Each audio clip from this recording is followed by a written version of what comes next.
In today's video, I'm going to teach you how to create a clickable list item in Squarespace. First, People section, click entire item. We're going to add a People or Team section and choose a preset where each profile card acts as a single, clickable item, making it easier for visitors to tap anywhere to learn more. Start by opening your Squarespace site so you're in the page editor for the site you want to update. From the sidebar, go to the page where you want this feature to live. In my example, I'm working on a simple page labeled Text, but you can use any page that fits your layout. With the page open, click Add Section. This opens the section library, which groups designs by purpose. Choose the team category to see layouts specifically built for showcasing people.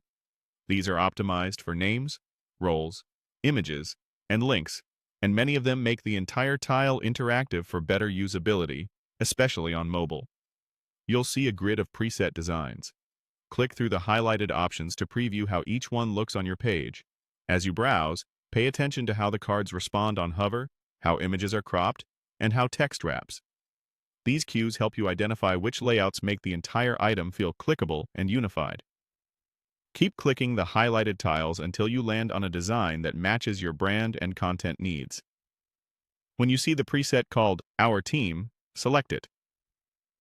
This preset presents a clean, approachable grid and is designed so the entire card can function as the touch target when a link is present, which simplifies navigation and reduces misclicks.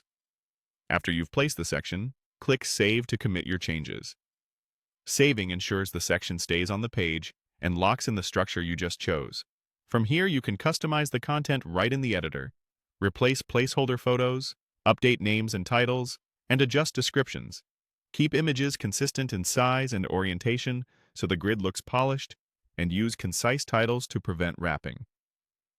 For accessibility, maintain strong color contrast and always include meaningful alternative text on portraits.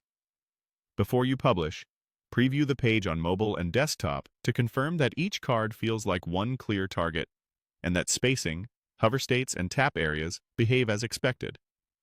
If something feels crowded, reduce description length rather than shrinking images, which preserves visual clarity.